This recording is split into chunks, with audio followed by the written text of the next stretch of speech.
We could disembark in Civitavecchia at 6 a.m. So I made sure that we were up early and out the door so we could disembark around 6:07 is when we walked off the ship. I wanted to be there early so that way we could catch the earliest train into Rome that we possibly could to maximize our time there. It worked out really well because I heard that the shuttle bus stop got chaotic later in the afternoon, but in the morning we were some of the first people on and it made it really easy and simple. There are free shuttle buses provided that will take you from the ship to the port entrance. I also heard that you could walk, but we never did that. We just took the shuttle bus every time. So it was easy and simple. You just got on, and when it was full, they left.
From the port, it's about a 30-minute walk to the Civitavecchia train station. We just walked because I didn't see much available in terms of public transportation early in the morning, and we were also on a budget, so it was easy for us to just walk.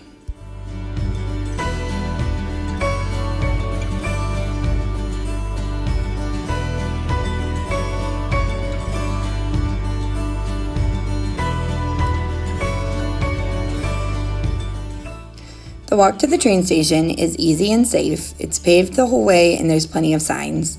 We did it with our 5-year-old with no problems. So even for a family with kids, this could be a really good budget option to get you from the port to the train station without having to spend any extra money on public transport, if you have the time available.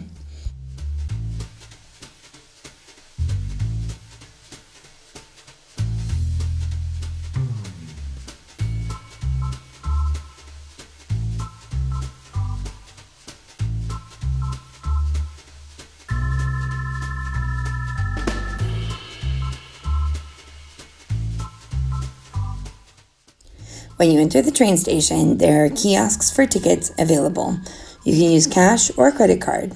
However, we always used the Train Italia app, and that it was the easiest way to get tickets because we could book them while we were walking. I also could change the times if we needed to, and that made it really simple. There's a big board in the station that gives you all of your departure information and which platform. I actually took this video in the afternoon instead of the morning because we were rushing pretty quickly to catch the train in the morning, but it looks the same regardless of the time of day. In the morning, there was nobody here, so it was pretty empty, but in the afternoon, it was definitely busier. It's a small station, there's only a couple platforms, so it's pretty easy to find your way around. Just figure out which platform you need to be at and head there and wait for your train. There'll be signs that tell you what time the train comes in and jump on when it arrives.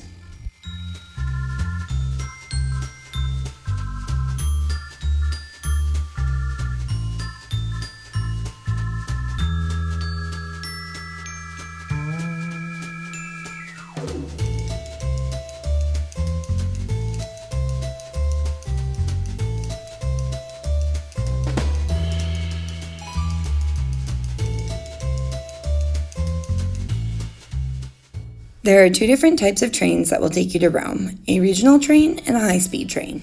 The high-speed train will get you there a little bit faster, but it's also more expensive. So we just took the regional train in the morning, and it took us to Rome in about an hour and 20 minutes or so. When you're heading into Rome, sit on the right-hand side if the train is going forward. That will give you the best views of the ocean. I didn't know this, so we sat on the left-hand side and had to take all of our ocean pictures through the window across the aisle. So don't be like me, sit on the right-hand side and you'll get beautiful pictures of the marina and the ocean as you head towards Rome.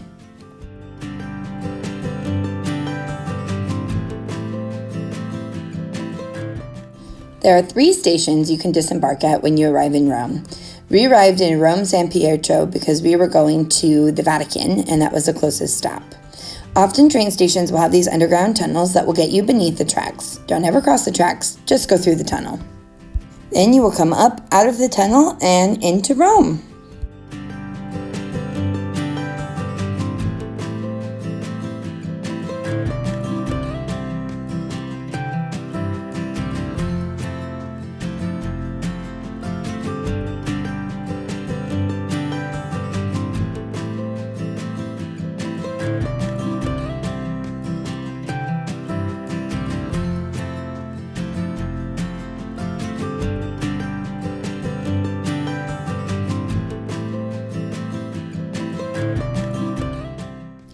Our first stop of the day was the Vatican, and we arrived about 8:30 in the morning.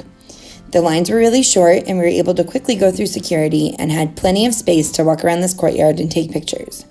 Towards later in the afternoon, it gets really busy, so I would honestly recommend you get here as soon as possible and start off your day in the Vatican because the crowds are minimal and it was easy to enjoy. Since we were traveling with our 5-year-old, this trip we opted out of doing the Vatican Museum and the Sistine Chapel. We just wandered St. Peter's Basilica, which is free, you don't need tickets. And honestly, I think with children, this was the best choice. Even St. Peter's Basilica was not very interesting for him. So one day we will come back to Rome and then take him to the Sistine Chapel and the Vatican Museum. But for today, St. Peter's Basilica was it, and I think that was the right choice for us.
By the time we were done in the Vatican, we were all pretty hungry. We had eaten breakfast really early on the ship, so by this point it was time for a mid-morning snack. Now there are some amazing gluten-free bakeries in Rome, and some really right around the Vatican. However, it was Monday, and being Monday meant everything was closed. So we settled for McDonald's. While not ideal, it was better than nothing, and it was a safe choice for me because I knew that I could get something that was guaranteed gluten-free. So, worst comes to worst, can't find a gluten-free bakery, there's always McDonald's, and in Italy, they make sealed McDonald's gluten-free cheeseburgers. So, not ideal when in Rome, but better than nothing. We had 3 goals on this quick port day in Rome: see the Vatican, see the Colosseum, and find a playground. So goal number 1 accomplished. It was on to goal number 2, see the Colosseum. So we took a bus over to the Colosseum from the Vatican. You can use the tap and go system on Rome buses, which means you just tap your contactless credit card and then you don't have to worry about buying a ticket. It makes it really quick and easy, especially when you're only there for one day like we are. You don't have to go search for something, just jump on a bus, tap your card. Now, Rome also has an underground metro system, but I prefer taking buses when we are in a new city because it allows me to see everything out the window instead of just under the city's tunnels. And in a city like Rome, you can see some really neat things, like these 1,000-year-old Roman columns.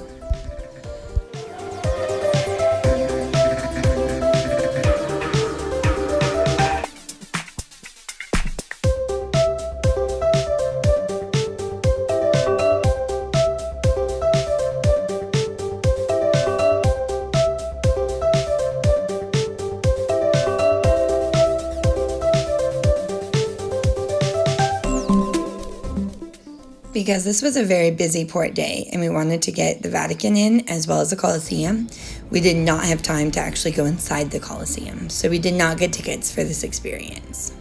One day we will come back to Rome and do all of these things, but this was just a quick, short taste of Rome, and we got to accomplish our goals: see the Vatican and see the Colosseum. Next time we'll spend more in-depth time and actually get to go inside.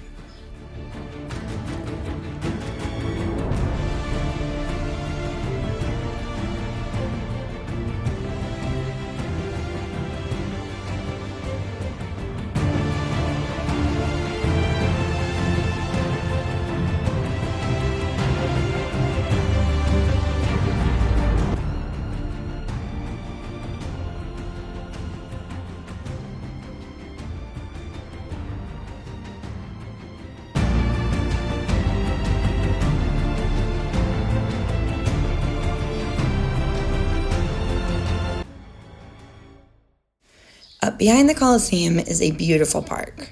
This is where the playground is, but it would also be a fantastic spot to bring up some lunch and have a picnic. You're able to step back and see the Colosseum away from the hustle and bustle of all the tourists down below.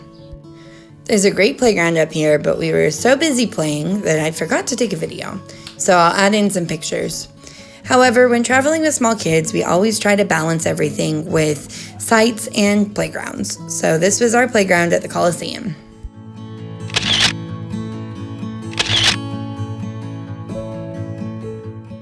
After finishing the playground, we were at the end of our time in Rome, and it was time to head back to the train station to catch our train to Civitavecchia.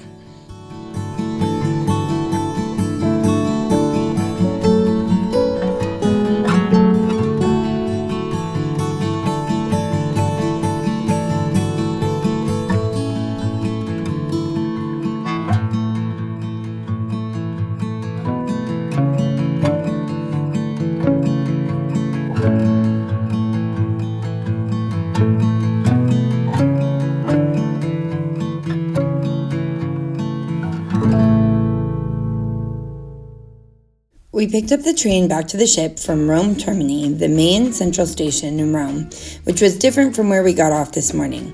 This is a very big station. There are a lot of shops, restaurants, and tons of trains leaving from here.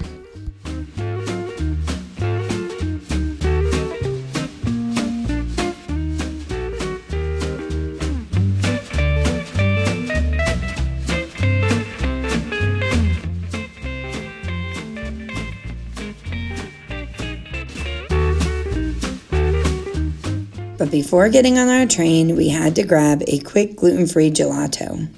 You can't go to Italy and not have gelato, and this one was fully gluten-free. Here we are back on our train, back to the ship. Now, I don't have any videos of trying to get on the train from Rome because we got really lost and ended up running around the station trying to find the platform, misreading signs. We missed our train, had to get on the next train. It was crazy, so I didn't take any videos. But just give yourself plenty of time when you are in Rome at the main station to get on your train, because we were lost. We completely missed it. And we are experienced travelers, and we've traveled through a lot of countries in Europe, and still we misread the signs. It's a big station. It can be a bit confusing. So just give yourself plenty of time and it won't be an issue. That being said, it doesn't matter how often you travel or how many places you've been. Sometimes we all make rookie mistakes, and sometimes the travel days get crazy. So just take it as it comes, and you'll have a fantastic time on your trip to Rome.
Since at this point we knew we had the time and we were going to make it back to the ship before all aboard, we decided just to walk back to the station. We are budget travelers and wanted to save the money where we could, so walking worked for us.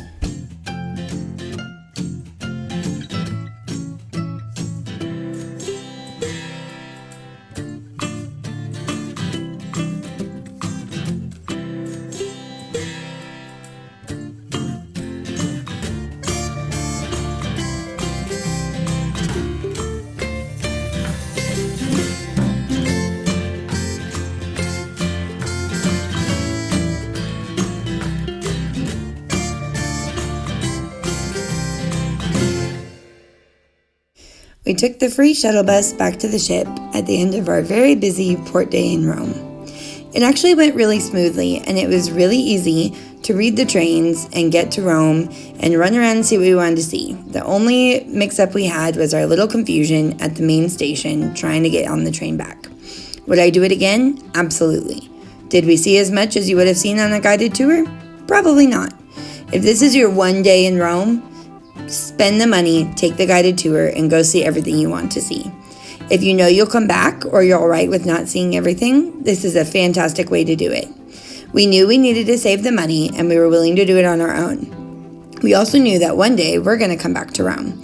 This might not be the last time we're in Rome, and then we'll see everything we didn't get to see the first time. So for us, it worked.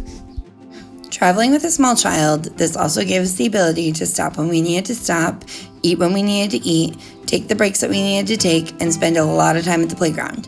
Things that would have been harder if we were on a guided tour. Ultimately, a DIY port day from Civitavecchia to Rome is fun, busy, crazy, and easily doable even with small children. However, it's good to have a really solid plan and know what you want to see, and make sure that you can see everything that you want to see in the time that you have. We made it back to the ship with plenty of time, and it was a perfect day for us in Rome.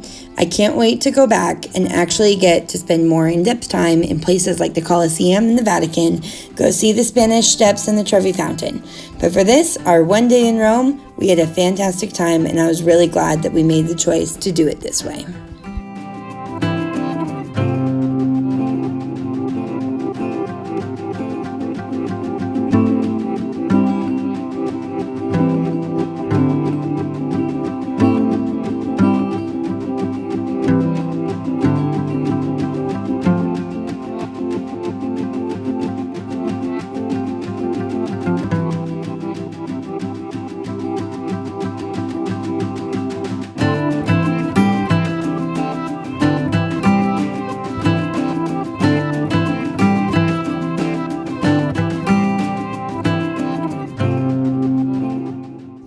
Thanks for joining us on our DIY port day to Rome, and follow along for the rest of our adventures as we head to Egypt, the rest of Europe, and across the world. We'll see you there.